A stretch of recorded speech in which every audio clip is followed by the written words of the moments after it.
Okay, so I'm going to show how I train horses to hot wire. Here I have some hot wire, just 2 strands set up in the round pen. The bottom wire is lower than I would do for a fence, but we want the horse to kind of hit it right at eye level, if possible, for the first training. So the top one is just to keep them from wanting to jump over or push on it, and then the bottom one we want low enough to try to touch them around eye level or between their eyes and their nose. So just to give you the main key with electric fences is to keep the draw off of them. So I'm showing you, hopefully not getting sick here. This is a fence I have going out in the grass. This first part isn't too bad, but as it goes further down, that wire's too low, and hope you can see that, but the grass is really hitting it, and when it's wet like this, it puts a lot of draw on your fence. So when the grass is so tall, the better to have the bottom wires higher up with horse fences anyway. I a lot of times will just use a single wire for my horses once I know they're well trained to it, but the times I've had them run through the fence is because they couldn't see it in the tall grass, or they got to running and they couldn't stop in time. So now what I do is when I move the fence and set up new hot wire, I just lead them around it and show them the fence and show them the perimeter of the little paddock that they have, so they know where the fence is, and they don't run through it when the grass is as tall like this. So I'll show you again what it looks like. I just have some posts here and 2 wires. This is just leftover. You can see I patched together some poly wire and poly tape and just scraps and things that I have to use for this. But the main key is to have your hot wire hot. If you want your horses to respect it, it needs to be hot all the time. So unless there's a short or I have a problem with my fence somewhere, it's always hot. I do not set it up and not hook it up when there's animals in the pen. So then we're going to go outside and I'll show you my charger setup. Something that I forgot to add too is depending on if you have small children, you want to double check into the chargers and make sure that you have something that's safer for kids, or keep children away from them, because chargers can be dangerous for people with heart conditions or small children. It's too much of a jolt for the heart. Depending on some of the chargers, the newer ones are better, but some of the older ones were pretty dangerous. So definitely look into your charger and your situation and make sure that it's right for you. And then also you want to have safety with the battery, handling the battery with the acids in it, and just setting your charger up in a safe place that it won't be accessible by children, because if they come over and touch even the ground connector, then that shocks too. So those are just some things to keep in mind when you are using electrical systems. They make signs that you can put up to warn people that there's an electric fence in use, and also you might want to make sure that it's okay for your area. I think that sometimes in small suburban areas or areas with a lot of people or children that might be coming up and having access to it, that it might be something that you might want to consider. But otherwise, I really like electric fences. Using them when the horses are trained, using them keeps them off of your fences. It saves your wooden fencing. I think it's safer for the horses because they're not getting hung up in metal fencing or wire fencing. It's easy to set up. I like to use it for setting up paddocks in the grass, so that I can move the animals around or restrict their grass. And it's just really versatile and cheap and easy to use, but again, you want to just make sure the horses are well trained to it. So the number one rule, once again, to using hot wire with horses is don't set it up or don't put your horses out unless it's hot. Hot wire fencing should always be hot. When horses will be coming in contact with it, it should always be hot, and you need to have a good ground. So by going around and checking periodically like I did with the post, holding it up against metal somewhere and shorting it out, you can see how good of a pop you're getting, and that gives you an indicator of how much electricity you have going through the wire at that location. So it's always a good idea to go to the very end of your fence and check it as well, not just at the charger, but check it at the very back side or the end of the wire for the furthest distance from the charger to see how good of a pop you're getting. and then you can adjust accordingly. Different wires also conduct electricity better. I think like a lot of the poly wires are better than the poly tapes. So just depending on how much of a distance, what kind of visibility you need, the pushiness of the horses, and basically what's on the other side of the fence and how much they might be wanting to get across it is some other things to take into consideration. Okay, so here's my charger setup. I really like the Patriot brand of charger. This one is the P10, which basically means 10 acres. But again, it depends on your draw. So it depends on what kind of fence you have. If you're using like a chicken net fence where you have a lot of draw from the vegetation, then you need a bigger charger for a smaller area. But if you're just running hot wire for horses, like 1 or 2 strands of twine, and it doesn't have a lot of draw on it, then you don't need a bigger charger. These I like because you can hook them up to a battery, which I have one sitting here, or you can hook them up to an electrical outlet. They have an adapter. I have no idea how old this one is. They work really, really well. The main thing is to keep them dry. So I always cover them with old feed pans like that when they're sitting here. They have to be hooked to a ground. The ground is the thing, this isn't the best connector, but it's temporary. So you normally want the clamp, and then you can hook your cable to that, or even actually use a metal clamp, the permanent ones, instead of the teeth. This is a copper rod. I buy I think they come in 8 or 10 foot sections from the hardware store, and then I just cut them in half, so one of them will make 2 ground rods. See if I can back up. I usually drive them deeper in the ground. Like I said, this is temporary and it's a really short fence, so I just put it in a little ways. But copper's a really, really good conductor. So if your fence is going to fail anywhere, it's either a short or your ground's not good enough usually. Depending on how dry your ground is too, you might need more than 1 ground. If your soils are super dry, or you're in a climate where you don't have a lot of soil saturation. So then I have the deep cycle batteries. They're best because you can just recharge them and use them. I try not to use batteries too much because obviously they're not as dependable as being hooked up to an electrical supply.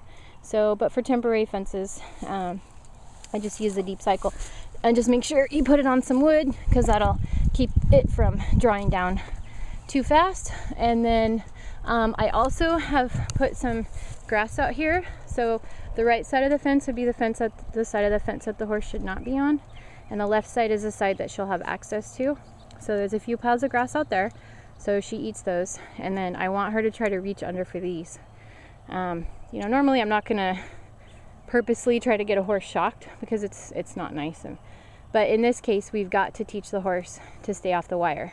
It's for her own safety, and really the best thing is for her to reach under there and get a nice good shock right across the face, right below her eyes, and then realize that this fence is not to be messed with, and then hopefully we'll just set her up for a future of not running through fences and being respectful and staying out of them. So then that's always safest if horses are respectful of fences. So we have to entice her to come over here and get shocked on this fence so that she'll learn to respect it.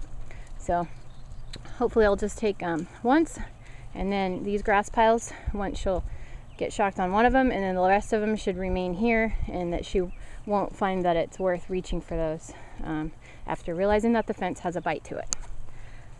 So these chargers have the one that goes to the ground, that's usually green. The hot one's the red one that goes to your fence. You want to make sure it has a good connection where the teeth have a good bite on it. And then, like I said, this one has the hookup for the battery. So we got the ground and the hot. These chargers, I've had them for so long and I know them. They have a red light that flashes and they make a sound. I'm not sure if you can hear it. I'll try and put the camera close.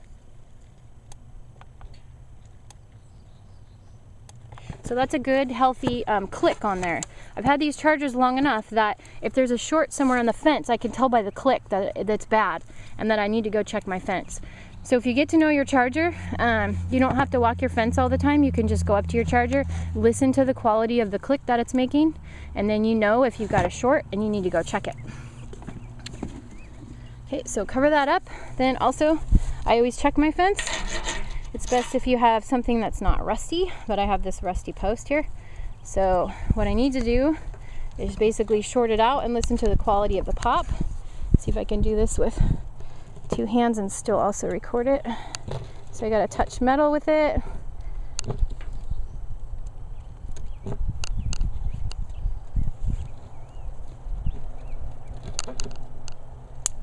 There. So, I don't know if that's recording, I think it is. But you can hear it. It's a nice, good, healthy pop. So I want that kind of pop, especially for the horse's first exposure to hot wire. I don't want some mediocre deal. All this stuff, I kind of have it just barely tied on here with string. So in case the horse was to run through it, you know, and it's a confined area here in this round pen, so that it's a small area in case the horse does. Very rarely do they go forward when they hit it, especially, and you want them to experience this on their own. So you don't want to have a bunch of horses together that are learning the hot wire usually in a small space, because they might push the other one into the fence. So I always do the horses by themselves and let them figure it out on their own. Although, you know, like if you have foals and stuff, they learn from their moms, so that's a good deal. Or if you have a larger area. But if you have a small confined space like what I'm doing here, it's best to have the horse by themselves so that the other horses don't push them into the fence or run them through it, because that's not a good outcome. So again, got a small confined area here, and I got a really nice hot fence, and I've got some enticing feed out here to see if I can get the horse to come up and test the fence. And hopefully this will just be the lesson that she needs and set her up for a lifetime of being respectful of fences. And horses that are respectful of fences are safer horses. So I will set the camera up and let her out, and we'll see what happens.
So there you have it.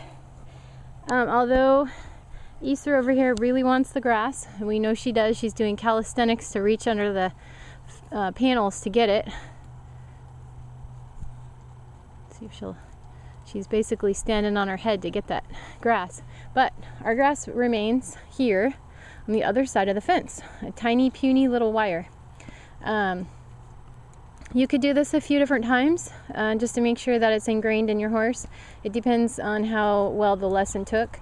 I think this horse is really feely, probably why she didn't reach under for the grass. A lot of them can actually feel the electrical current coming through, and they feel it with their whiskers. They'll check it before they even get close. Like I said, we know this horse is really feely and she's very sensitive skinned, so she probably could feel the current, but then she got curious and came over here, and that's when she got her chance to experience the electricity. So like once again, looking at the hot wire, my rules are kind of, number one, you know, make sure you're safe. I'm always in a rural area where it's not an issue, but make sure it's legal and you're safe and there's not going to be kids coming in contact with it by accident.